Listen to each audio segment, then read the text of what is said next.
और इन इंद्रियों को साध कर भगवान के पास छोड़ना, इन इंद्रियों को ले जाकर परमात्मा के पास छोड़ना, कि नेत्र कर रहे हैं कि मुझे नींद आ रही है तो इनको भगवत स्मरण में ले जाकर छोड़ना, जिब्या कर रही है कि मुझे भूख लग रही है इसको ले जाकर भगवत भजन में छोड़ना, श्रवण कर रहे हैं या आज फ्री बैठी हूं तो थोड़ा निंदा ही सुन ली तो इसको ले जाकर भगवत स्मरण में छोड़ना। ये बड़ा कठिन है। हरतालिका तीज के व्रत की मूलता है कि जिस दिन केवल हरतालिका व्रत से ही मतलब नहीं है, जिस दिन कोई भी व्रत आप करो एक नियम बना लो कि इस दिन मैं बुरा देखूंगी नहीं, बुरा किसी को बोलूंगी नहीं और बुरा मैं सुनूंगी नहीं। इस दिन मैं प्रयास करूंगी।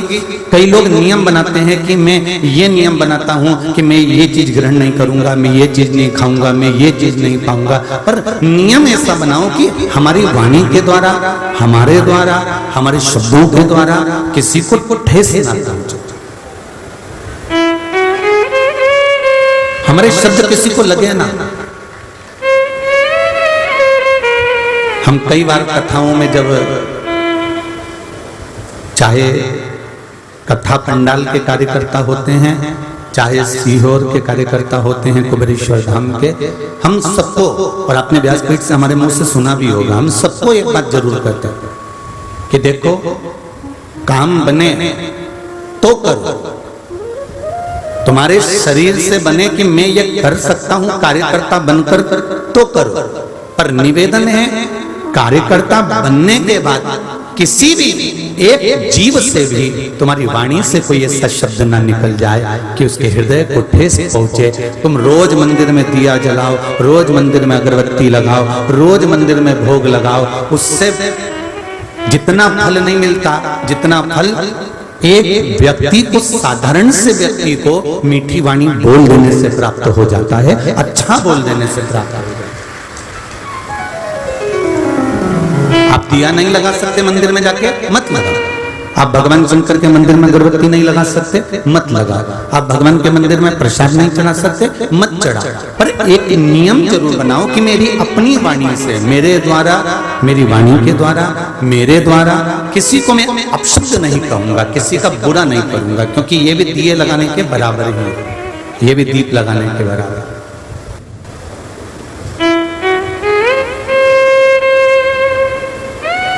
अच्छा बोलने का प्रयास करो।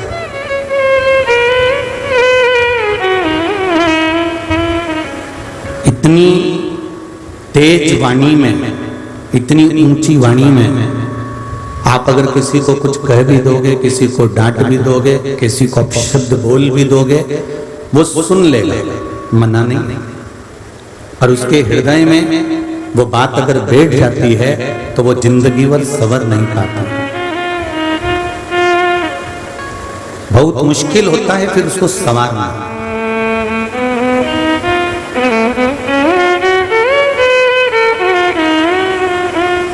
सोमानी जी की यहाँ कथा थी परली बैजनाथ में। परली बैजनाथ की कथा के बाद ही यहाँ हिंगोली में कथा चालू हुई। वहाँ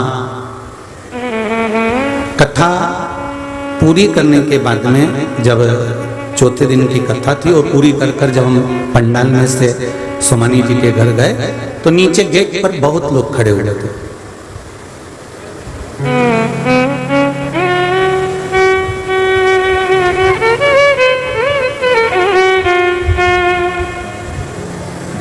उसमें से एक बुजुर्ग माता, लगभग 70-72 साल की उनकी उम्र होगी, वो खड़ी थी। तो हमने अनायास पूछ लिया, माँ आई, आप इतनी अवस्था में अकेली आई हो, बेटे से नहीं कहा आपने कि मुझे कथा तक ले चल, या मुझे गुरुजी से मिलाने ले चल, या मुझे यहाँ तक लेकर जा, मंदिर तक लेकर जा? नहीं गुरुजी,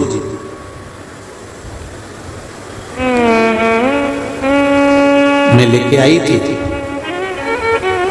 मेरे बेटे में भी बड़ा उत्साह था, मेरे बेटे में भी बड़ा उमंग था कि आप आ रहे हैं और हमारे नगर में कथा हो रही है, तो मैं बड़ी उमंगता से आई थी। फिर मेरा बेटा भी आया था, पर कहीं किसी कारणवश कोई चिल्ला कर बोल दिया होगा तो वाणी उस बेटे के हृदय को लगी होगी। अब सोचिएगा जरा, एक संबोधन को अपने ध्यान में रखिएगा।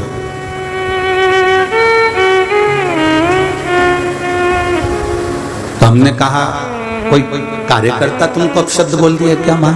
नहीं गुरुजी, कार्यकर्ता तो बहुत अच्छे से हमको बिठाए, व्यवस्था करी, भोजन कराया, चाय पिलाई, पानी पिलाया, सब व्यवस्था अच्छी है। तो फिर कौन बोल दिया? अब वहां बहुत लोग आते हैं, किसको कौन पहचानता? उसके शब्द मेरे पुत्र को लग गए और पुत्र कथा में नहीं पहुंचा।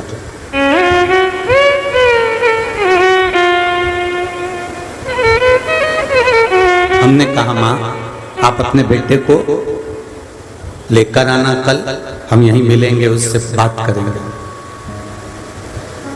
5वें दिन की कथा में मां फिर उस बेटे को लेकर खड़ी थी, लंबी हाइट, दाढ़ी,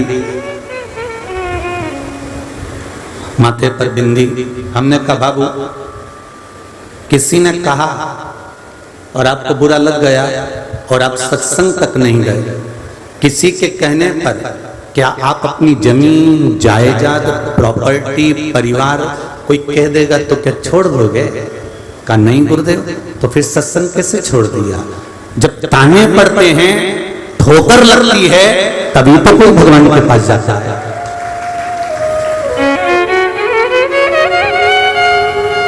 सारी दुनिया से जब अपशब्द मिलते हैं, सारी दुनिया से जब ताने मिलते हैं, सारी दुनिया से जब गालियां मिलती है, सारी दुनिया से जब आड़े तेड़े वचन मिलते हैं, सारी दुनिया से जब उंगली उठाई जाती है, जब परिवार, कुटुंब, कबीला, नाते, रिश्ते, सबके पास जाकर बोला जाता है कि मुझे ये दुख है, मुझे ये तकलीफ है, क्या आप मेरा साथ देंगे? मेरे पर कर्जा बढ़ गया है, 20 लाख का कर्जा है, मेरा इतना बड़ा परिवार है, क्या आप मेरा कर्जा चुका देंगे? कोई परिवार वाला, कोई कुटुंब वाला, कोई रिश्तेदार, कोई नातेदार आपके कर्जे को नहीं चुकाएगा। जब हर जगह से आप हार जाएंगे, पूरा परिवार की तरफ से आप टूट जाएंगे, तब आप फिर विचार करेंगे कि अब मुझे क्या करना है। तो किसी ने कहा कि अब तुम शिव की शरण में जाओ, राम की शरण में, कृष्ण की शरण में, दत्त की शरण में, विट्ठल की शरण में जाओ। तब तुम भगवान की शरण में गए और भगवान ने तुम्हारा हाथ पकड़ लिया, तो भगवान के पास जाकर तुम्हारे नेत्रों में जल भर गया और रोने लगे। तो स्वयं परमात्मा भी कहता है कि भगवान से भक्त कहता है कि इतना बड़ा मेरा परिवार था और कोई ने मेरा साथ नहीं दिया, सबने मुझे गालियां दी, अपशब्द कहा, ताने दिए, आड़ा टेढ़ा बोला और मेरे भोलेनाथ ने मेरा साथ दिया। तो शंकर कहते हैं मैंने खुद पहले तुझे तेरे परिवार के द्वारा ठोकर खिलवाई है, इसके बाद मैं अपने दरवाजे पर लेकर आया हूं, कोई दूसरा नहीं है। पूरी परीक्षा दिलवा देता है मेरा शंभु, मेरा राम, मेरा कृष्ण आपके सामने पूरी परीक्षा भी दिलवा देगा, ये परीक्षा है और ये देना है। एक पत्र देखिए आया है,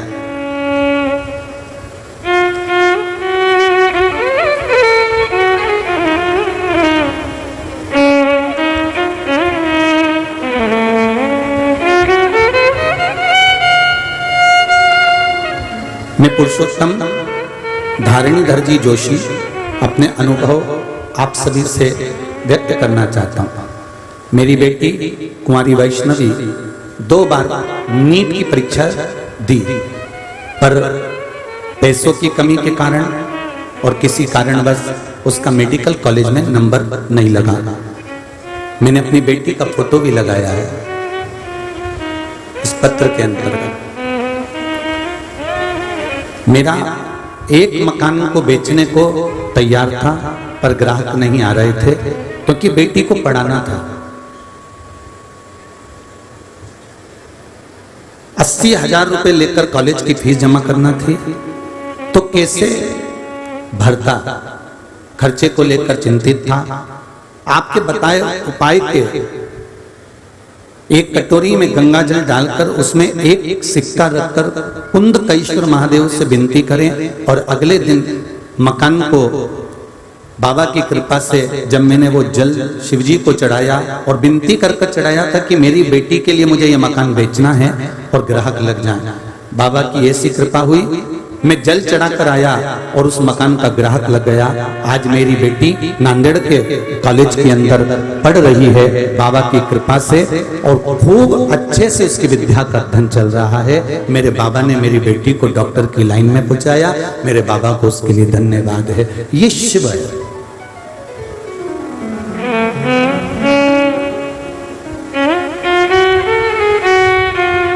3 महीने एडमिशन के हुए, फिर उसके कान के पीछे गांठ हो गई। डॉक्टरों को बताया, पर डॉक्टरों ने कहा इसकी सर्जरी कराना पड़ेगी, ऑपरेशन कराना पड़ेगा। आपके बताए पशुपति व्रत से आशा जगी। धर्मपत्नी ने पशुपति व्रत करना प्रारंभ किया और बेटी को पूना भेजा। वहां डॉक्टरों ने कहा इसको जो गठान थी वो बड़ी थी, पर कुछ दिनों से ऐसा लग रहा है कि गठान इसकी गल चुकी है, अब इसको सर्जरी की जरूरत नहीं है। ये शिव है, ये ओघड़ी, ये शंकर। तेरी कृपा बिना न हिले लेते श्वास तेरी कृपा से तनो तनो। हे गंगाधर मुक्ति द्वार ओमकार तू, भोले ओमकार तू। आयो शरण तिहारी शंभु तार तार तू। बखान क्या करूं मैं राखोगे चपटी भगोद में खजाना कुबेर का। ये शिव है, ये औघड़ी है, ये दयालु है, ये दातार है, ये कृपालु। आपकी चित्तवृत्ति, आपका मन, आपकी बुद्धि अगर शंकर में लगी है, शिव में लगी है, तो ये निश्चित है कि वो आपके दुख की घड़ी में तो खड़ा ही है, आपके सुख में भी आपके साथ निरंतर चल रहा है। वो शिव है, निरंतर जो चल रहा है।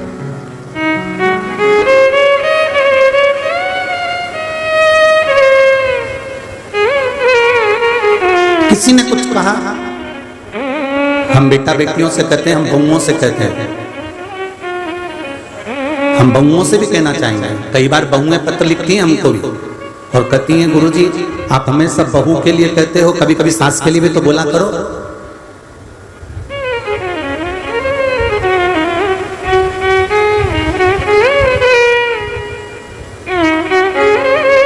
अब जो पहले से 3 मंजिल ऊपर चढ़ के बैठा हुआ है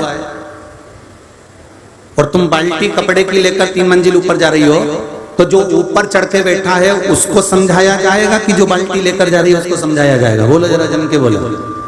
देखो बहू, धीरे से लेके जाना बेटा, उधर वाली सीढ़ी टूटी हुई है, उधर सीढ़ी के पास में से डंडा पकड़ के अच्छे से ऊपर चढ़ जाना। दूसरे नंबर की छत पर जाओगी तो वहां ताला खोल लेना, ताला खोलकर फिर तीसरे नंबर की छत पर जाओगी तो वहां पर तार पड़ा हुआ है लाइट का, जरा ध्यान रखना करंट नहीं लग जाए। और बहू को समझाते समझाते समझाते समझाते 3 मंजिल ऊपर पहुंचाया। जो ऊपर पहले से चढ़ के बैठी हुई है उसको समझाने की क्या जरूरत है, क्योंकि वो तो उससे भी ऊपर चढ़ने वाली है। उसको समझाकर करेंगे क्या? तुमको पूरी जिंदगी जीना है। वो 80 में पहुंच गई, 70 में पहुंच गई, 65 में पहुंच गई, उसके बाद की कोई गारंटी नहीं है कब निपटी जाए, किसको मालूम है। पर तुम तो अभी 30 की हो, 32 की हो, 34 की हो, 40 की हो, तुमको तो अपनी अभी जिंदगी जीना है। उन्होंने तो अपने बच्चों को पाल पोस कर बड़ा कर कर विवाह कर दिया, तुम्हारे जैसी बहू आ गई। अभी तो तुम्हारी इतनी सी औलाद जिनको ABCD सिखाने के लिए 25 बार सोचना पड़ता है, स्कूल भेजने से पहले टिफिन बनाकर कितना मशक्कत करना पड़ती है, तब जाकर तुम उसको स्कूल भेजते हो। जरा विचार करो, अभी तो तुम्हारी जीवन की शुरुआत है। अगर सुधरना है तो आपको सुधरना पड़ेगा। ये तो पहले से ही चढ़े चढ़ाए बैठे हुए हैं, इनको सुधारने की जरूरत नहीं, इनको समझाने की जरूरत नहीं, समझना अपने को पड़ेगा। अपन समझेंगे आगे बढ़ेंगे। हमें अपने को समझना है, अपनी जिंदगी को हमें अग्रणी लेकर जाना है, अपने जीवन को हमें आगे बढ़ाना है।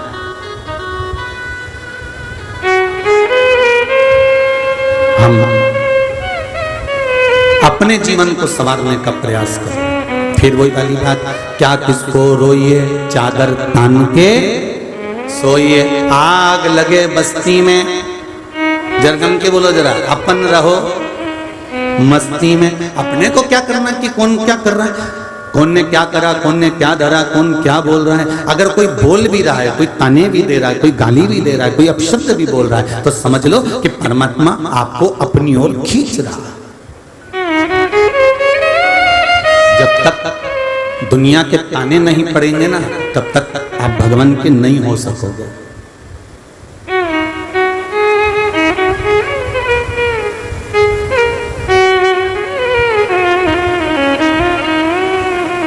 जब सारी दुनिया के ताने पड़ जाते हैं, अब शब्द मिल जाते हैं, खूब गालियां मिल जाती है, उसके बाद आप फिर भगवान की ओर जाते हैं, फिर परमात्मा की।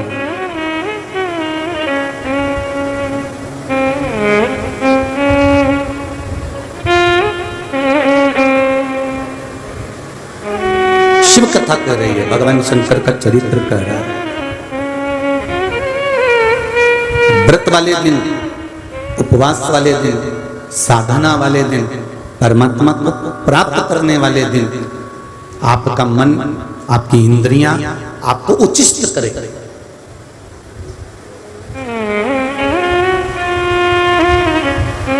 हटाने का प्रयास करेंगे, पर अगर हृदय, मन, चित्त, विचार परमात्मा के चरणों में लगा हुआ है, तो फिर कोई डोला नहीं सकता। मैंने तेरे ही भरोसे, ओ बाबा तेरे ही भरोसे, हवा विच उड़ते जावे, बाबा डोर हटो छठी नाम कटी जाओगी, भोले में तेरी पतन शंभू मैं तेरी पतन। दुनिया कहे कहने दे, आप उसकी शरणागति पकड़ कर रखो। व्रत वाले दिन अब शब्द भी निकलेंगे मुख से, उसको संयमित रखो। व्रत वाले दिन निंदा करने वाले भी बहुत आएंगे, आपको अपने श्रवण इंद्रिय को संयमित रखना।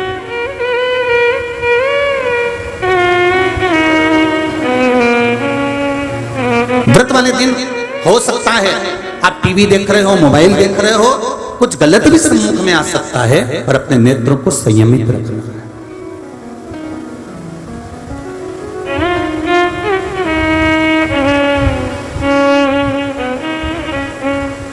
महाराज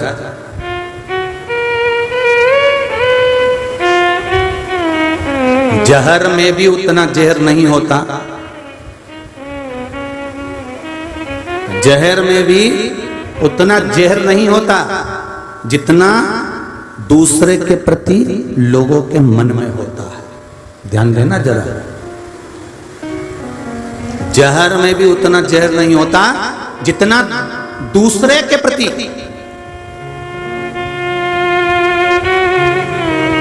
दूसरे व्यक्ति के प्रति मन में प्रकट हो जाता। क्यों?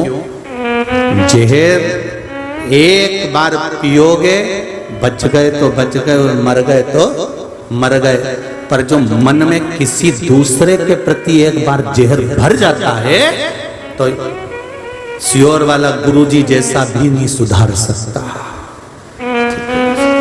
बहुत कठिन।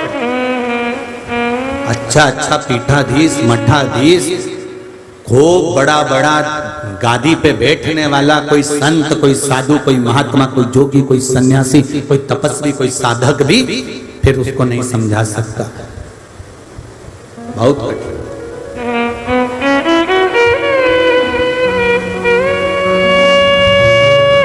वो कहते हैं ना, पानी में गिरे हुए व्यक्ति को बचाया जा सकता है, पानी में डूबे हुए व्यक्ति को बचाया जा सकता है, पर प्याली में डूबे हुए व्यक्ति को बचाना बहुत कठिन हो जाता है। पानी में डूबा हुआ व्यक्ति को निकाल सकते हो, पानी में डूबे हुए व्यक्ति को बचा सकते हो, पानी में डूबे हुए व्यक्ति को पानी में से निकाल सकते हो, पर जो प्याली में डूब गया, नशे में डूब गया, और वो नशा किसी केवल मदिरा का नहीं होता, अहंकार का, काम का, लोभ का, आसक्ति का, वासना का, तृष्णा का, मदिरा का, काया का, सुंदरता का, वैश्यवृत्ति का, मांसाहार का, वैश्यगमन का, ये सब नशे ही तो हैं। ये सब नशे नहीं तो और क्या है? आप पानी में कोई डूब रहा है ना, उसको बचा सकते हो, पानी में कोई डूब गया उसको निकाल सकते हो, पानी में अगर कोई गिर गया तो उसको आप बचा सकते हो, पर प्याली में अगर कोई डूब गया है, नशे में अगर डूब गया है, तो उसको जितना जितना आप समझाओगे उतना और वो उसमें डूबता चले जाएगा। आप देखिए, पानी में डूबने वाला व्यक्ति एक ना एक दिन तैर के बाहर हो जाता है। बोलो सही है कि गलत है? मर गया तो भी बाहर हो जाएगा और जिंदा होगा तो भी निकल के बाहर हो जाएगा। पर प्याली में डूबने वाला व्यक्ति, नशे में डूबने वाला व्यक्ति, काम में डूबने वाला व्यक्ति, लोभ में डूबने वाला व्यक्ति, आसक्ति में डूबने वाला व्यक्ति, वासना में डूबने वाला व्यक्ति, अपने अहम में डूबने वाला व्यक्ति और मदिरा के नशे में डूबने वाला व्यक्ति, इनको देखना, जितना जितना समझाओगे, जितना जितना बाहर निकालने का प्रयास करोगे, ये उतना उतना उसमें डूबता चले जाएगा। जो इनको समझाएगा उनकी दृष्टि में वो पागल है, वो तो पगला है, उसमें तो अक्ल ही नहीं है। आप समझाओ, आप नशे में डूबे हुए व्यक्ति को समझाने का प्रयास करना, बेटा तेरा वो दोस्त बेकार है, उसके साथ मत रहना, तेरा वो सखा बेकार है, रोज गाड़ी लेके आ जाता है, हॉर्न बजाता रहता है, क्या है ये, उसके साथ चले जाता है, अब जाना मती, समझा रही हूं तेरे को अच्छे से। वो माता पिता से लड़ाई कर लेगा, झगड़ लेगा, इनको अपशब्द कर देगा, पर उसके बारे में नहीं सुनता है।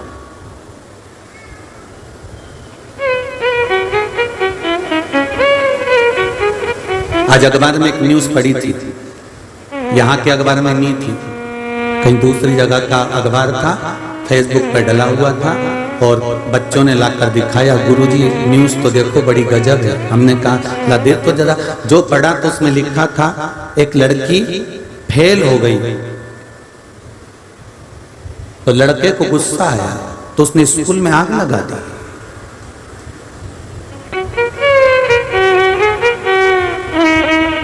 पूछा तुमने स्कूल में आग क्यों लगाई, तो कहा मैं इसको चाहता हूं और ये इस स्कूल में पढ़ती है, तो फेल कैसे हो गई। गजब, हमने कहा क्या जोरदार कथा मिली, गजब की मिली कि चाहत इससे थी और आग स्कूल में लगा दी। अगर यही चाहत मेरे महादेव से होती तो वो भी दुनिया में आग लगा देता, ये निश्चित था। आप उस चाहत को सम्मुख प्रकट तो करो। ले गए उसको, बंद कर दिया उसको, सब काम हो गया, सब कुछ है, पर एक विचार करने वाली बात है, एक विचारणीय धारणा है। आप जितना जितना आप पानी में डूबने वाले को बचा सकते हो, पर प्याली में डूबने वाले को नहीं बचा सकते। आप जितना समझाओगे, जितना ज्ञान दोगे, जितना समझाने का प्रयास करोगे, ये उतने दूर हटके चल जाएंगे।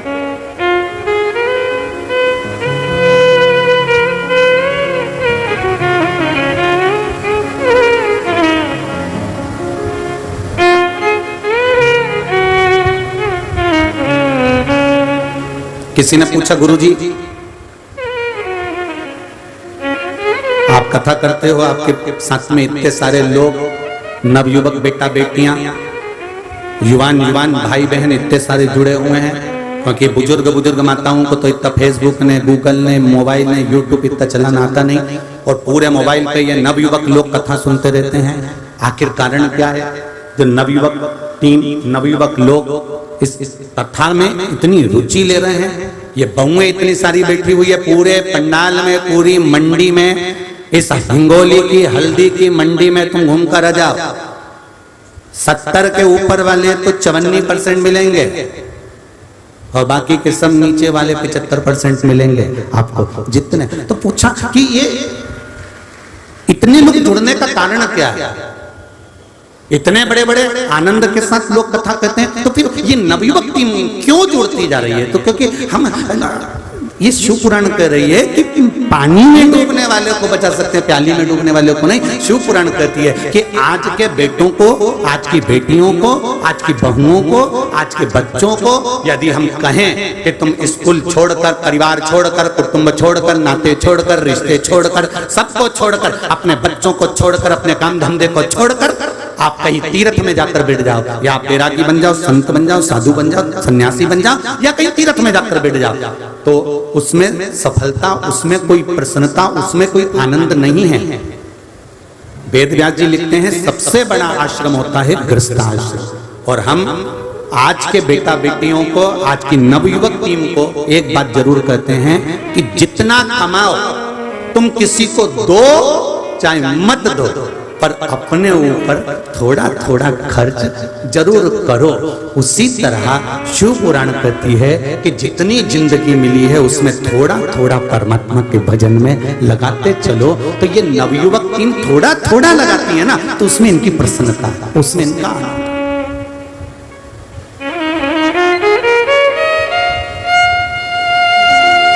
सास बहू को पूरा बदलना चाहती है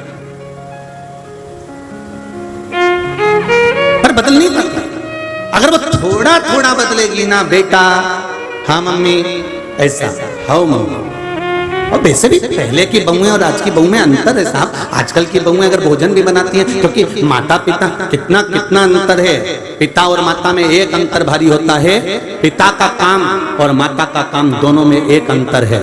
अगर तुम्हारे घर के बच्चे भूखे रह रहे हैं, तुम्हारे बच्चों की एजुकेशन सही नहीं हो रही है, तुम्हारे बच्चों की पढ़ाई सही नहीं हो रही है, और तुम्हारे बच्चे अगर भूखे हैं, उनके तन पर अगर कपड़ा नहीं है, वो अच्छी एजुकेशन तक नहीं पहुंच रहे हैं, तो इसमें सबसे ज्यादा दोषी बाप होता है, इसमें सबसे ज्यादा दोषी पिता होता है। इसमें दोष मां का नहीं होता, इसमें दोष पिता का होता है कि तुम विवाह कर लेकर आए थे। अगर तुम्हारे घर में बच्चे हुए हैं तो उन बच्चों का एजुकेशन तुम्हें कराना चाहिए, पेट तुम्हें भरना है, पढ़ाना तुमको है, अव्वल उनको लाना है। ये एजुकेशन और उनकी कपड़े, उनका भोजन, उनके पेट भरने की जवाबदारी पिता की होती है। और अगर तुम्हारे बच्चे मदिरा की दुकान पर जा रहे हैं, तुम्हारे बच्चे गलत काम करने जा रहे हैं, तुम्हारे बच्चे झगड़ा कर रहे हैं, तुम्हारे बच्चे व्यसन में डूबे हुए हैं, तुम्हारे बच्चे गलत काम में लगे हुए हैं, और तुम्हारे बच्चे अगर गलत मार्ग पर जा रहे हैं, तो इसकी जवाबदारी माँ की होती है। पिता का काम पेट भरने का होता है, बच्चों के लिए धन लाने का होता है, और माँ का काम बच्चों को संस्कारित बनाने का होता है। इसमें जवाबदारी तुम्हारी। पिता पेट भरने के लिए अथक मेहनत कर सकता है, पिता पेट भरने के लिए जगत जगत में डोलकर साइकिल पर कपड़े रखकर बेच सकता है कि मेरे बच्चों का पेट भरना है, उसकी एजुकेशन करना है। जैसे पिता ने लिखा, मैंने अपनी बच्ची के लिए एक मकान बेच दिया। अच्छे एजुकेशन पिता हर समय, हर घड़ी, हर पल अपने बच्चों के लिए सब कुछ करता है, क्योंकि उसका भार है कि मैं बच्चों का पेट भरूंगा, उसके तन पे कपड़ा रहेगा, उसकी एजुकेशन रहेगी। ये पिता की जवाबदारी है। पर माता की जवाबदारी पिता से भी ज्यादा होती है कि मेरा बच्चा कहीं गलत मार्गों पर ना चले जाए। मेरी बेटी को मैं सारी सीख देकर भेजूंगी, रोटी बनाना भी सिखाऊंगी तो एजुकेशन भी कराऊंगी। पिता एजुकेशन करा रहा है, माँ का फर्ज है, बेटा उठो, आओ जरा देखो मैंने ये रेसिपी तैयार करी है, देख लो बेटा। बेटा ले थोड़ी सी मैं तुझे कढ़ाई करना बताती हूँ, बेटा लो थोड़ा। क्यों?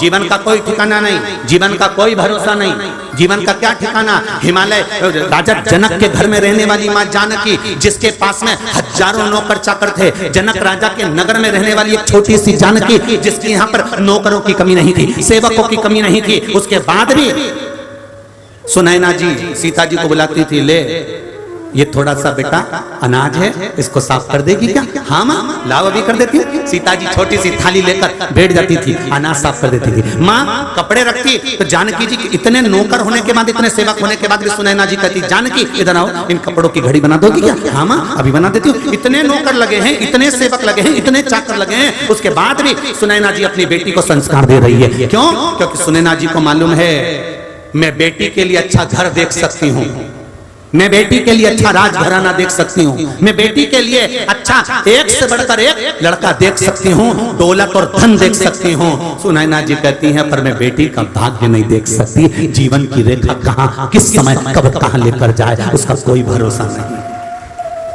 आप घर देख लोगे, परिवार देख लोगे, खूब बेबहू देख लोगे, सत्ता देख लोगे, धन देख लोगे, पर भाग्य किसने देखा कि उस बेटी का भाग्य कहां लेकर जा रहा है? उस बेटी को, उस भाग्य को कहां लेकर जा रहा है? किस जगह पर जाएगी तुम्हारी बेटी?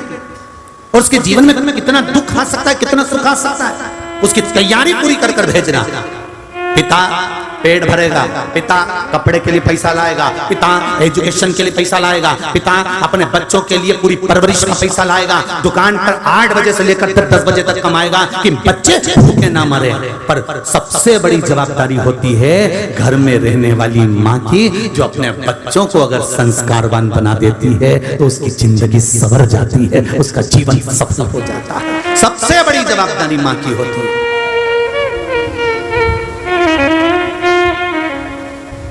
बहुत बड़ी जवाबदारी है मेरी जीजियों हिंगोली वाली, हो हिंगोली की जीजियों, बहुत बड़ी जवाबदारी मेरी माताओं की, मेरी बहनों की, मेरी जीजियों की है। इनको संस्कारवान बनाना है। तुमने कभी सुना कि किसी पिता ने अपने बेटे को ये बनाया या वो बनाया? हर जगह एक ही बात आती है, माँ स्वामी विवेकानंद को भी पैदा कर देती है तो माँ संत तुकाराम जी को भी पैदा कर देती है, माँ नामदेव जी को भी पैदा कर देती है तो माँ मुक्ताबाई को भी पैदा कर देती है, माँ अहिल्याबाई को भी पैदा कर देती है तो माँ झांसी की रानी को भी पैदा कर देती है। माँ जितना संस्कार अपने बच्चों को दे सकती है उसके बराबर कोई नहीं दे सकता। दुनिया का कोई व्यक्ति इतना संस्कार नहीं दे सकता जितनी माँ दे सकती है। इसलिए आपसे कहते हैं अपने बच्चों का एक लोटा जल पकड़ाओ। स्कूल जाने से पहले बच्चों को कहो जा एक लोटा पानी ले, शंकर जी को चढ़ा करा, चल उठा एक लोटा पानी शिव जी को चढ़ा करा, जा तो जरा। छोटा सा बच्चा, आज बांबू गीला है ना, बांबू थोड़ा गीला है, नरम हो गया, झुका लोगे झुक जाएगा, डिजाइन बनाओगे बन जाएगी। पर वही बांबू जब सूख जाएगा, वो बांस जब सूख जाएगा, उसकी कोई डिजाइन नहीं बन सकती। वो आखिरी में अगर उसको नवाओगे झुकाओगे तो टूट जाएगा। उसी तरह बच्चे जब छोटे हैं उनको स्कूल जाने से पहले एक लोटा पानी पकड़ाओ और कहो शंकर जी को चढ़ा करा, जा शिव के मंदिर जा, जा एक लोटा पानी चढ़ाना। मम्मी सब हंसेंगे, हंसने दे, जा आज हंसने दे दुनिया के लोगों को। अगर तुम शंकर के मंदिर जा रहे हो, राम मंदिर जा रहे हो, कृष्ण मंदिर जा रहे हो, भगवान के मंदिर जा रहे हो, सनातनी अगर आज मंदिर तक जा रहा है, दुनिया के लोग अगर तुम पर हंस रहे हैं तो हंस लेने दो, आज हंसेंगे, पर कल हंसने वालों को रोना पड़ेगा और तू हंसेगा, तब तू हंसेगा।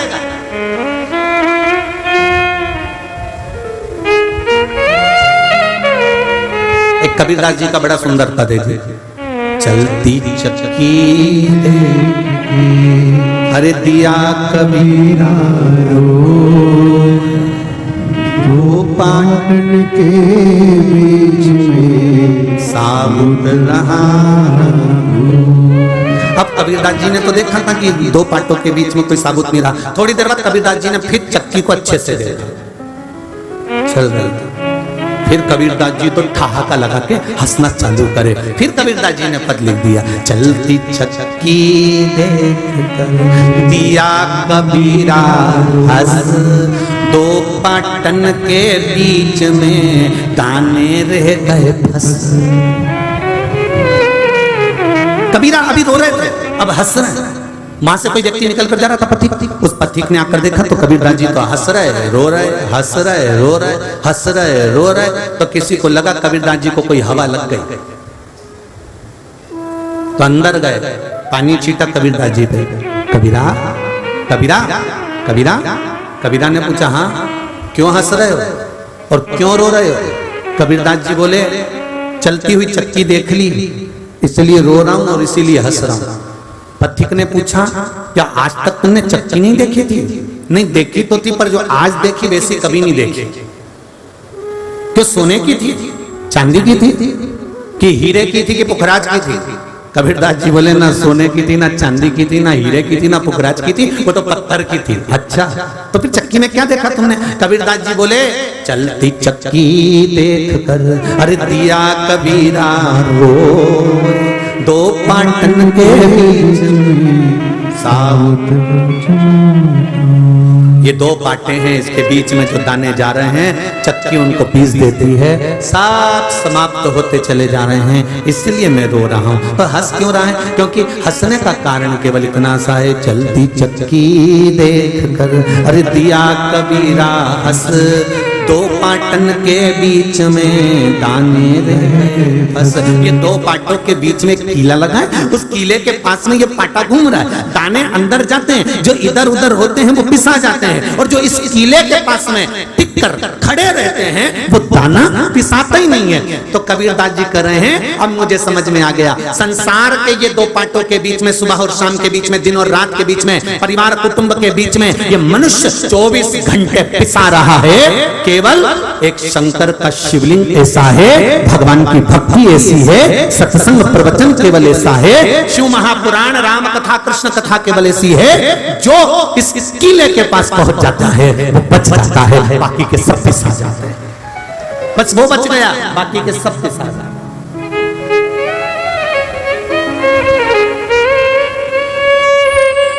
आप उसकी शरणागति में बैठे हो, आप उसके पास में बैठे हो, आप उसके नजदीक बैठे हो, तो आप थोड़ा बचे हो।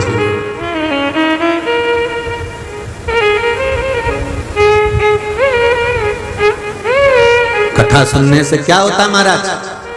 हम कहते कुछ नहीं होता, पर 3 घंटे किसी की निंदा सुनने को तो नहीं मिलती है। 3 घंटे किसी को अपशब्द कहने की तो और 3 घंटे काय को कहेंगे? आज तो कार्यकर्ता बता रहे थे कि सवेरे 7 बजे पूरे पंडाल फुल हो चुके थे, सुबह 7 बजे सारे पंडाल फुल थे। अब 7 बजे से अंदाजा लगा के बैठो, जरा कथा तक इंतजार करना, 2 बजे से 5 बजे तक कथा, 5:30 बजे तक आप आरती के बाद अपने घर को जाओगे, फिर गाड़ी पकड़ोगे, पहुंचोगे, फिर घर पहुंचकर फिर विश्राम करोगे, फिर कल की तैयारी कर लोगे। तो जरा विचार करिए, दिन भर सत्संग में निकल रहा है, 3 घंटे आपके मुंह से शब्द तो नहीं निकल रहा, 3 घंटे आप निंदा तो नहीं सुन रहे, 3 घंटे आप गलत काम में तो नहीं गए, 3 घंटे आपने किसी की बुराई तो नहीं करी, 3 घंटे आपने कोई पाप तो नहीं करा, 3 घंटे आपने कोई गलत काम तो नहीं करा। अरे मटका, पानी का हंडा नल के नीचे सीधा लगाया तो उसमें पानी भरा गया, और उल्टा रखा पानी नहीं भरा। तो उल्टा रखने से मतलब क्या है? शिव पुराण कह रही है, भले पानी नहीं भराया, पर नल के नीचे जब तक रखा है तब तक मटका ठंडा तो है, भले उसमें नहीं भराया, भले 3 घंटे कथा सुनी, तुमको अच्छी लगी नहीं लगी, तुमने उतारी नहीं उतारी, तुमने अंदर भरी नहीं भरी, तुम फिर भी किसी के कहने पर, निमंत्रण पर, मुंह दिखाने ही पहुंच गए, पर 3 घंटा बैठे तो हो, कम से कम मटका ठंडा तो है, अगर शीतल ही रह गया तो ही बहुत है। करना क्या उसमें? उतनी ठंडाई भी बहुत है। मन शीतल तो है, मन में शांति तो है, मन में प्रेम तो है, मन में स्नेह तो है, उतना भी बहुत है। अभी 3 घंटे घर पे रहते तो क्या करते? पूरन पोली बना के खा के, बर्तन पटक के, छोरा छोरी को दादी के कमरे में भेज के, थोड़ी देर व्हाट्सएप चला के, और फिर धीरे से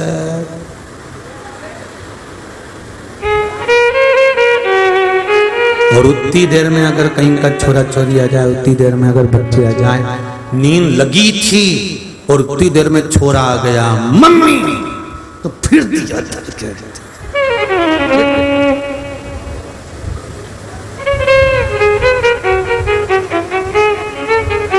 फिर से कहा था ना कि दादी के पास जाके बैठ जा, दौड़ दौड़ के मेरे पास आ रहा है।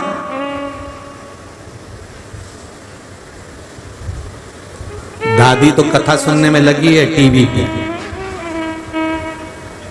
मम्मी मेरे को थोड़ी देर सो जाने दे, देख मैं समझा रही हूँ तेरे को अच्छे से। दादी के पास मैं नहीं जाऊंगा, दादी ने भगा दिया मेरे को, मैं नहीं जा रहा। जा रहा है कि नहीं जा रहा है? नहीं जा रहा। अब माँ की आंखों में नींद, इधर छोरा कहीं कुछ करे कहीं कुछ करे, अब तो जगदम्बा चंद्र घंटा हो गई। फिर तो उठ के बैठी, भगोने जैसा मुंह हुआ, सीधे रसोई घर में चाय बनाई, 4 बार बर्तन को तेज तेज पटका। सास समझ गई आज कात्यायनी कुसमांडा हो गई।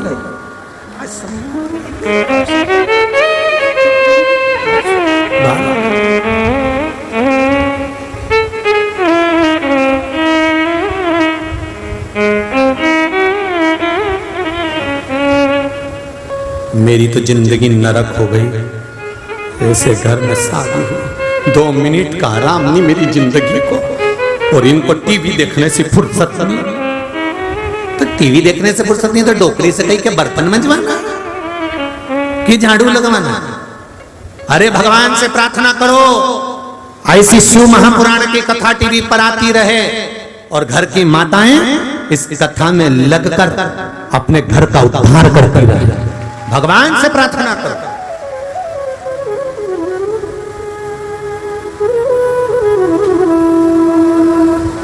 कभी ना कभी किसी ना किसी समय शिव महापुराण में सुनी हुई बात तुम्हारे जीवन को संवारेगी जरूर, निश्चित है। कोई उपाय शिव महापुराण का, कोई शब्द शिव महापुराण का जब दुख की घड़ी तुम्हारे सामने होगी तब शिव महापुराण का कोई शब्द तुमको सवार देगा। तब समझ में आएगा कि शिव पुराण में था क्या और शंकर की कथा में क्या भरा हुआ था, तब समझ में आएगा। ऐसे नहीं,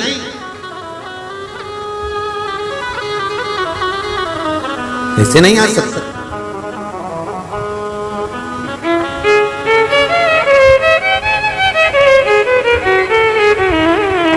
शंभो शरणे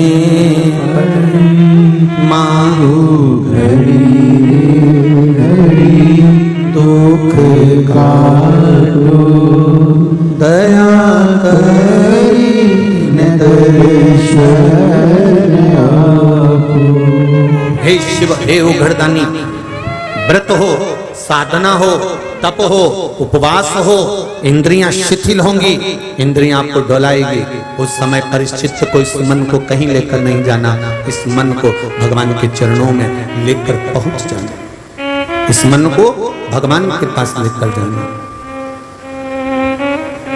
और जब ये मन, ये चित्त, ये वृत्ति शिव में जाएगी तो जीवन की सार्थकता अपने आप प्राप्त होगी।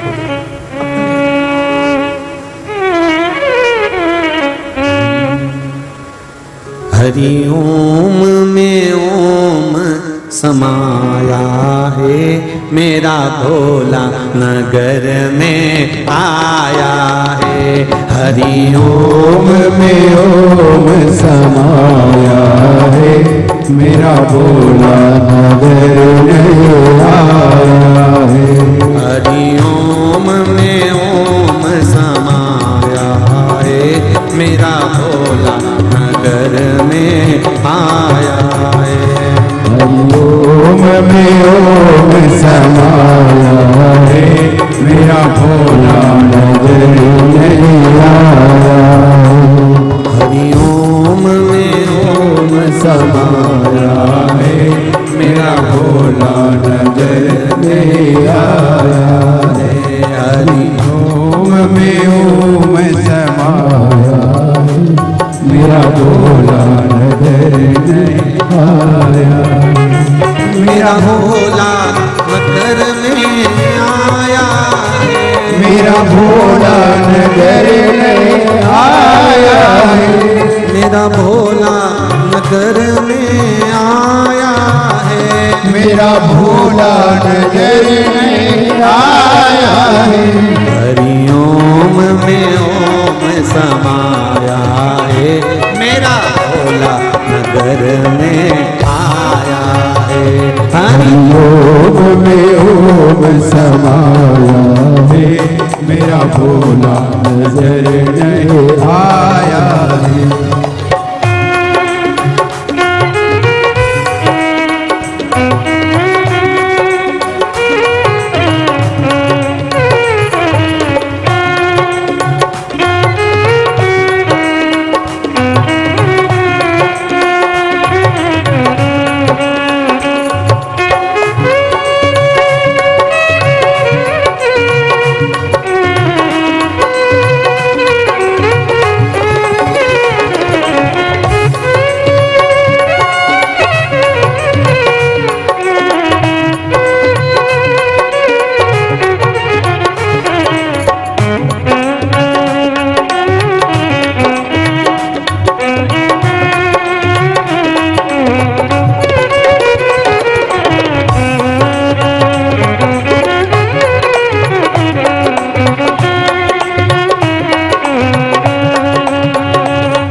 विराजे ओ भोले के माथे पे गंगा विराजे, भोले के माथे पे चंदा विराजे, हाँ गंगा विराजे, ओ गंगा विराजे, गंगा विराजे हो गंगा विराजे, ओ गंगा विराजे, हाँ गंगा विराजे, गंगा विराजे हो गंगा विराजे,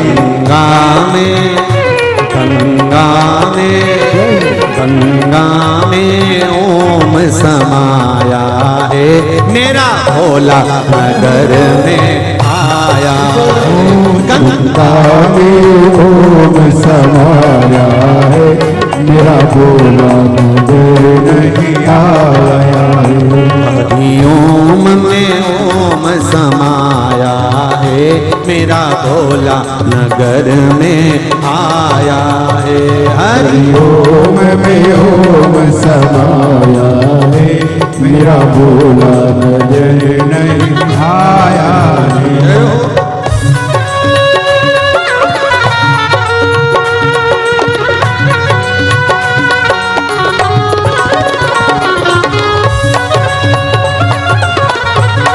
जय हो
पे चंदा विराजे, भोले के माथे पे चंदा विराजे, भोले के माथे पे चंदा विराजे, भोले के माथे पे चंदा विराजे, हाँ चंदा विराजे, चंदा विराजे, चंदा विराजे, चंदा विराजे, ओ चंदा विराजे, चंदा विराजे, ओ चंदा विराजे, चंदा विराजे, चंदा में, चंदा में ओम समाया है, मेरा भोला नगर में आया है। चंदा में ओम समाया है, मेरा भोला नगर नहीं आया है। हरि ओम में ओम समाया है, मेरा भोला नगर में आया है। हरि ओम में ओम समाया है, मेरा भोला नगर नहीं आया है।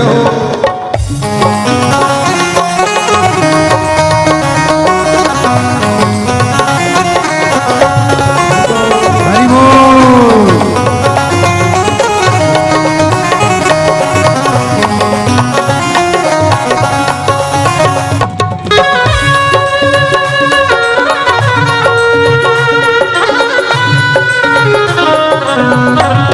जय हो।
मेरे भोले के हाथों में डमरू है, मेरे भोले के हाथों में डमरू है, मेरे भोले के हाथों में डमरू है, मेरे भोले के हाथों में डमरू है।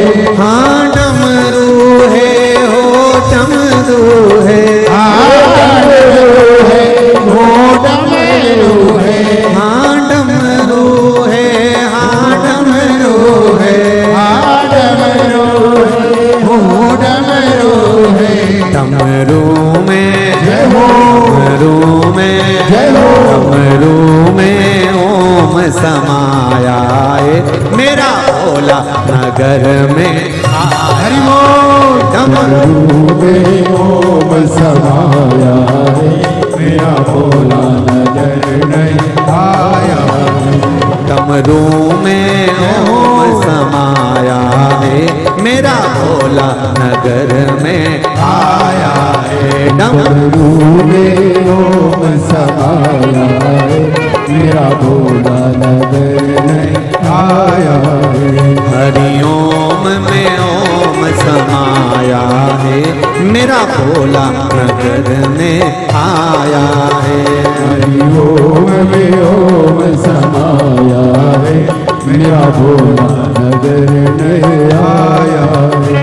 मेरा भोला नगर में आया है, मेरा भोला नजर नहीं आया है, मेरा भोला नगर में आया है। मेरा भोला नजर नहीं आया है।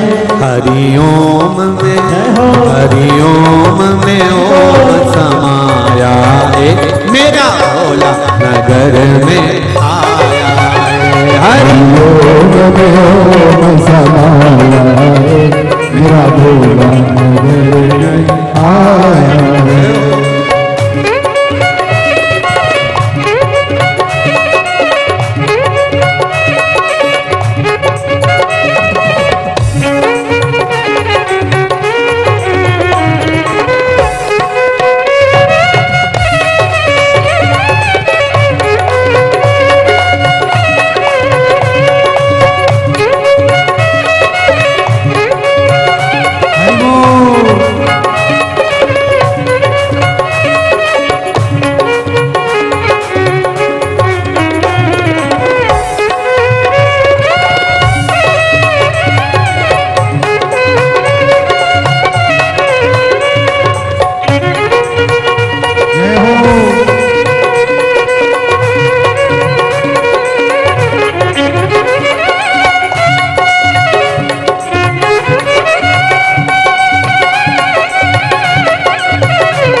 हरिओम में ओम समाया है, मेरा भोला नगर में आया है। ओम में ओम समाया है, मेरा भोला नगर नहीं आया है। मेरा भोला नगर में आया है, मेरा भोला नगर में आया है। मेरा भोला नगर में आया है, मेरा भोला नगर में आया है। मेरा भोला नगर में आया है। मेरा भोला नगर में आया है। हाँ आया है भोला आया, आया है भोला आया है। आया है भोला आया है, आया है भोला आया है। अरे आया है भोला आया है, आया है भोला आया है। हाँ आया है भोला आया है। आया है भोला आया है। बड़ी दूर से चल के आया है, बड़ी दूर से चल कर आया है। माँ गोरा को लेकर आया है, माधो भोला को लेकर आया है। हरि ओम में ओम समाया है मेरा भोला घर में आया है। हरिओम में ओम समाया है मेरा भोला नगर में आया है। हरि ओम में ओम समाया है मेरा भोला घर में आया है। हरिओम में ओम समाया है मेरा भोला नगर में आया है। मेरा भोला नगर में आया है। मेरा भोला नगर में आया है।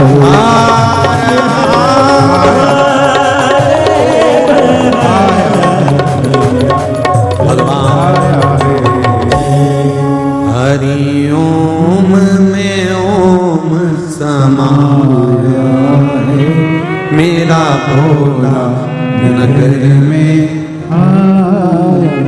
हृदय से भगवान शिव को अपने मन की बात कहें। जिस भाव से आप कथा सुन रहे हैं शंकर जी से इतनी दूर दूर से कथा सुनने के लिए आए हैं, तो दिल से बाबा को कहें कि बाबा हमारे मन की मनोरथ को पूर्ण करिएगा।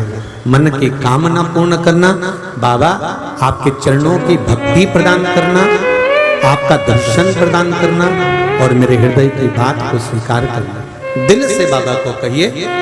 शिव महापुराण के मूल मंत्र का स्मरण करते हुए श्री शिवाय नमस्तुभ्यं। श्री शिवाय नमस्तुभ्यं। श्री शिवाय नमस्तुभ्यं। श्री शिवाय नमस्तुभ्यं। श्री शिवाय नमस्तुभ्यं। भोला सब दुख काटो मारा, ओ भोला सब दुख काटो मारा। शिव शंकर जपो तेरी माला, भोले बाबा जपो तेरी माला। भोला सब दुख काटो मारा, ओ भोला सब दुख काटो मारा। भगवान शिव से अपने हृदय की बात करते हुए भगवान शंकर से विनय करते हुए, महाराज पार्वती जी एक बार विस्मय में पड़ी और माता पार्वती जी ने भगवान शंकर से एक प्रश्न किया।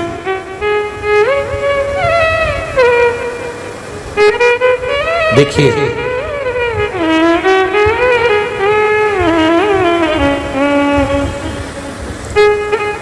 धर्म पत्नी पति से प्रश्न करे, मना नहीं, पर वो प्रश्न परिवार के कल्याण के लिए, स्वयं के कल्याण के लिए, अपने कुटुंब जगत कल्याण का प्रश्न होना चाहिए।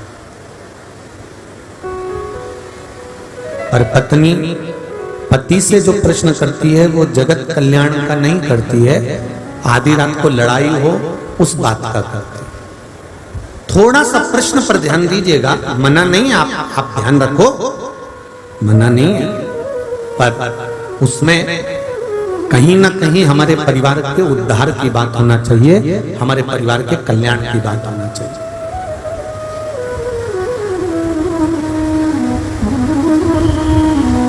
पार्वती जी ने पूछ लिया भगवान शंकर से, हरतालिका तीज की कथा में ये चरित्र लिखा हुआ।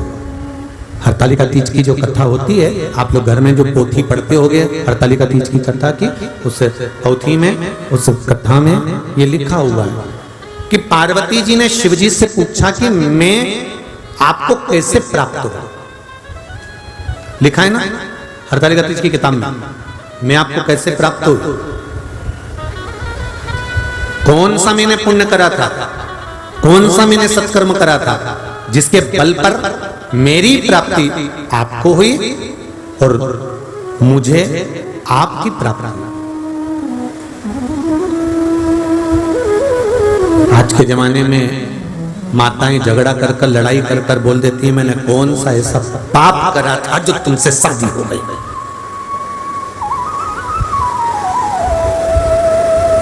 और नहीं,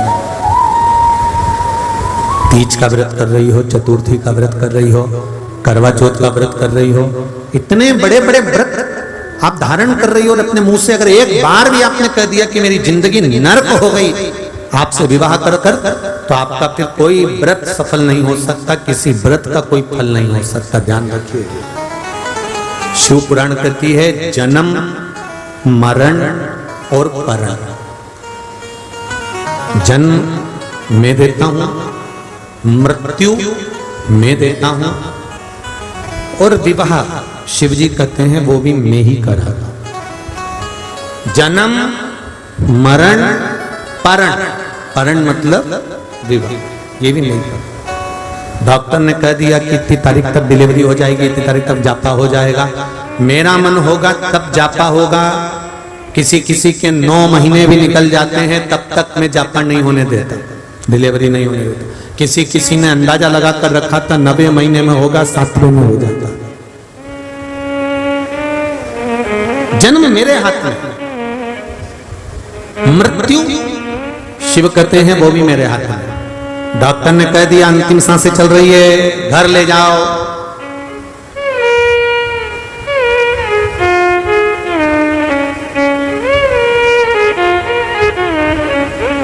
अंतिम सांसें चल रही है, घर ले जाओ।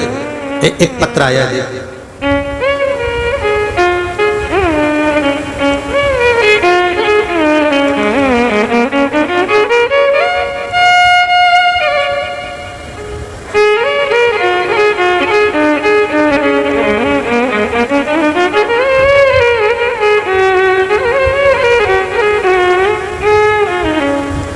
श्रीमती शोभा शर्मा, पुणे महाराष्ट्र से हूँ, जिला पुणे से आई हूँ। कहीं बैठी हो तो हाथ हिलाइएगा, जहां कहीं भी बैठी हो हाथ हिलाइएगा। कोरोना महामारी लॉकडाउन से कथा सुन रही हूँ, पहली बार सुनी और मुझे बार बार सुनने का क्रम प्रारंभ हुआ। रिश्तेदार और सहेली को बताने लगी कि तुम आस्था चैनल पर कथा आती है उसको सुना करो। और क्या बताऊं गुरुजी, मेरे भाई कोल्हापुर जिले के इचलकरंजी गांव में रहते हैं और मेरे छोटे भाई की अचानक किडनी फेल हो गई। उसे 4 साल से हफ्ते में 2 बार डायलिसिस कराना पड़ रहा था और उसकी तबीयत कोरोना में अगस्त 2021 में सीरियस हो गई और उसे इचलकरंजी के ही हॉस्पिटल में भर्ती कराया गया।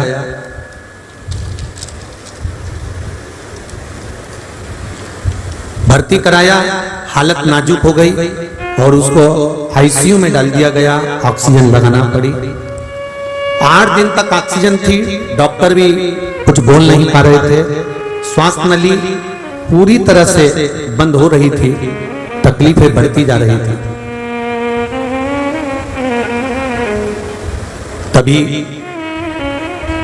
भगवान देवाधिदेव महादेव से प्रार्थना करी और टीवी के सामने जो कथा चल रही थी उस कथा के सामने बैठकर हाथ में 1 लोटा जल लेकर कथा सुनते हुए कहा, बाबा इसको ऑक्सीजन से बाहर कर दो और इसको थोड़ा ठीक कर दो। बाबा की कृपा, वो जल लेकर मैं चढ़ाने के लिए शंकर जी के मंदिर में गई और मंदिर में ही फोन आ गया कि आईसीयू से बाहर कर दिया है, ऑक्सीजन निकाल दी गई है और बाबा की कृपा से अब वो खतरे से बाहर है। ये शिव है।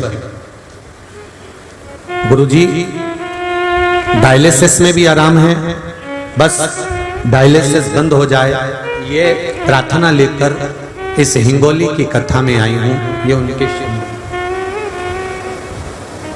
बाबा से विनय करने के लिए। महाराज शिव पुराण कहती है आप दिल से मन से। आज कथा का कौन सा दिन है? जम के बोलो जरा।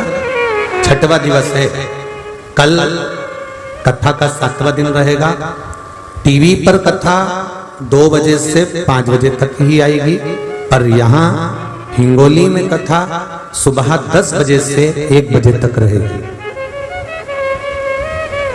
कितनी बजे रहेगी? 10 बजे से 1 बजे तक रहेगी। और पहले भी आप लोगों को कहा है, मेहमान जितने दिन रहते हैं रोज अपने घर के बच्चों को पैसा नहीं देते। मेहमान जब जाते हैं तब पर्स खोल के 100-200 देकर जाते हैं। तो 7वें दिवस की कथा कल की है। बड़े प्रेम से आनंद से श्रवण करना, क्योंकि इसके बाद में कथा लगभग 10-15 दिन का गैप रहेगा। क्योंकि कथा फिर सालासर जी में जो है वो 12 सितंबर से चालू होगी, श्राद्ध पक्ष में 5 दिन की रहेगी। उसमें यजमान परिवार की ओर से, क्योंकि यजमान परिवार दिल्ली से हैं, इतनी व्यवस्था वहां नहीं कर पाएंगे, तो अपना भोजन अपने रहने की व्यवस्था कर कथा सुन सकते हो, मना नहीं है।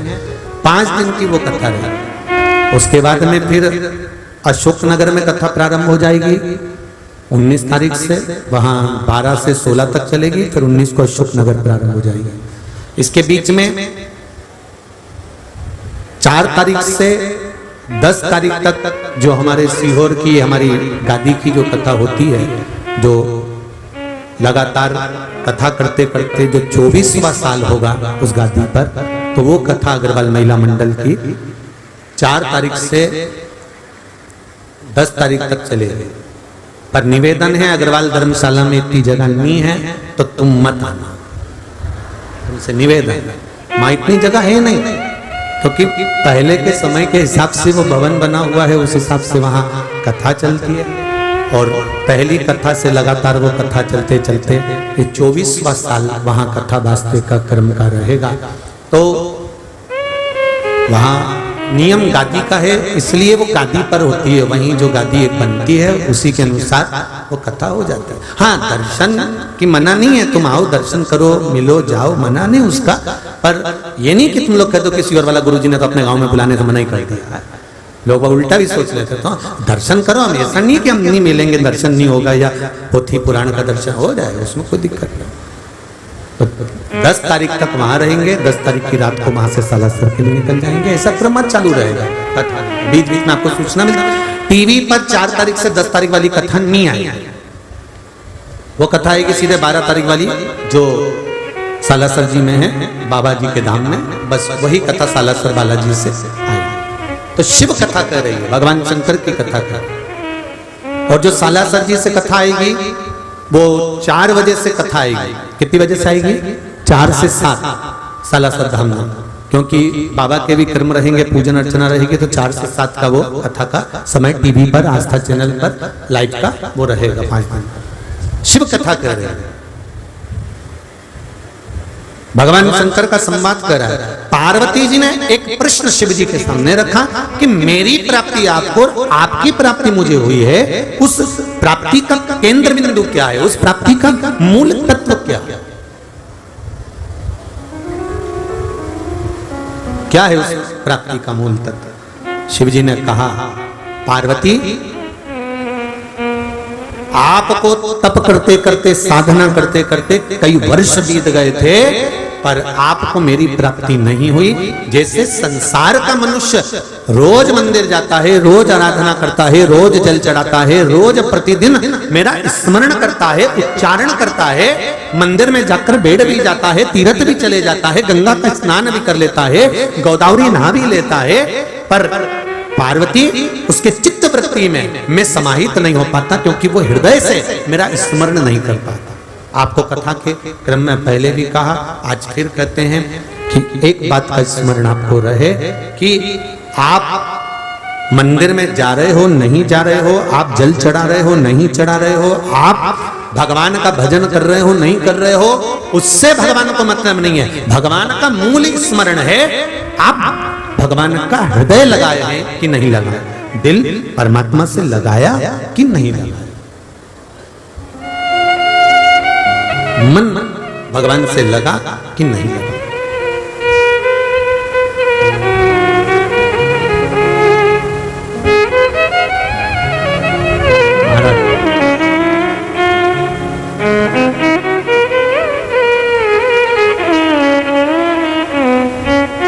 किसी पहाड़ी पर गाड़ी को चढ़ाना है, तुम उसी में बैठे हो, ड्राइवर की सीट के पास में। गाड़ी चढ़ाने वाला गाड़ी चढ़ा रहा है, चढ़ाने के लिए उसे दो चीज की जरूरत पड़ेगी, एक गियर, दूसरा एक्सीलरेटर। बोलो सही है कि गलत?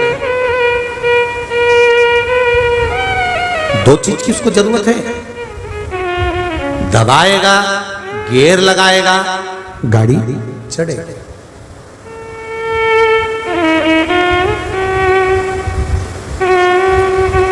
अब गाड़ी चढ़ाने में उसको एक्सीलेटर की जरूरत पड़ रही है, गाड़ी चढ़ाने में उसको गियर की जरूरत पड़ रही है, पर ऊपर पहुंच गया और पहुंचने के बाद गाड़ी को नीचे लाने के लिए ना एक्सीलेटर की जरूरत है ना गियर की जरूरत है, बस छोड़ दो, नीचे अपने आप आ जाएगी। चढ़ाने के लिए गियर भी चाहिए और एक्सीलेटर भी चाहिए, दमदारी से दबाना पड़ेगा, गियर लगाना पड़ेगा, ध्यान रखना पड़ेगा, तब गाड़ी ऊंचाई पर चढ़ सकती है। शिव पुराण कह रही है ये शरीर गियर है और ये मन एक्सीलेटर है, इसको परमात्मा के चरणों में दबा दो, ये निश्चित है कि ऊंचाई तक पहुंचा जाए। दबेगा तो ही चढ़ेगा, थोड़ा दबाना पड़ेगा, थोड़ा लगाना पड़ेगा। शरीर केवल ये नहीं कि मंदिर में शरीर लेकर पहुंच गए, हम भगवान की सेवा कर रहे हैं, हम भगवान की झाड़ू लगा रहे हैं, हम भगवान का पोछा लगा रहे हैं, हम भगवान के मंदिर में जल चढ़ा रहे हैं, हम भगवान के बर्तन मांज रहे हैं, हम भगवान के मंदिर में सेवा करो, सेवा पर मना नहीं है। झाड़ू भी लगाओ मना नहीं है, बुआरी भी लगाओ मना नहीं है, पर सेवा करते समय तुम्हारा दिल, तुम्हारा मन, तुम्हारी चित्त, तुम्हारी वृत्ति परमात्मा में होना चाहिए। वहां तुम्हारे मन में यह नहीं आना चाहिए कि मैंने भगवान से एक सामान मांगा था इसलिए मैं झाड़ू लगा रही हूं तो भगवान मुझे वो सामान देगा। नहीं, एक बार भगवान से कह दो कि बाबा मेरे मन की अभिलाषा ये है और मैंने आपके भरोसे पर छोड़ रखा है, बाबा बस कृपा करना, मैं तेरे भरोसे पर हूं, तू मुझे संभाल लेना। और बाबा के मंदिर की सेवा, चाकरी, बुआरी आप लगाते रहो, उसका क्रम वो जानेगा, वो देना होगा दे देगा, उसके हाथ में। भोलेनाथ दया करना, मैं तेरे भरोसे, बाबा मैं तेरे सहारे पर, तेरे बल पर जी रही, मेरी सामर्थ्यता नहीं, मेरी औकात नहीं कि मैं कुछ कर सकूं, बाबा मैं तेरे भरोसे। पार्वती कई वर्ष तक आपने तप करा पर मैं आपको नहीं मिला, तब देव ऋषि नारद ने आपको हरतालिका व्रत का महत्व समझाया। आप अपनी सहेली के साथ एक गुफा में प्रवेश कर गई, वहां बैठकर बालू रेत का शिवलिंग का निर्माण करा, पूजन करी, और उस दिन तुमने कुछ भी ग्रहण नहीं करा। बेलपत्र खाती थी वो भी तुमने छोड़ दिया, जल पीती थी वो भी तुमने छोड़ दिया, कंदमूल फल कुछ भी तुमने नहीं पाया। एक नासिका से श्वास लेना, दूसरी नासिका से छोड़ देना, ये भी बंद कर कर एक ही नासिका से श्वास लेकर एक ही नासिका से छोड़ना, ये क्रम तुमने चालू कर दिया। अब ध्यान दीजिएगा जरा सा, हम आपसे ये नहीं कह रहे कि आप भी हरतालिका तीज के व्रत में एक नासिका से श्वास लो और एक ही से छोड़ो, ऐसा मत कर लेना, नहीं तो ऊपर ही छोड़ो। यहाँ तो कथा कर रही है कि एक नासिका से श्वास लेकर एक नासिका से तुम छोड़ रही थी, वो भी बंद कर कर एक ही नासिका से श्वास लेकर उसी से छोड़ रही थी। इसका मतलब है जिस समय पर आप भगवान शिव की भक्ति कर रही हो, जिस समय पर आप शंकर का गुणगान कर रही हो, जिस समय पर आप भगवान का स्मरण कर रही हो, उस समय पर दो जगह पर मन नहीं होना चाहिए। एक नासिका के छिद्र से श्वास लेना और उसी से छोड़ना, मतलब एक पर आश्रित होकर अपनी जिंदगी को जीना, तो भगवान उसको साथ देंगे।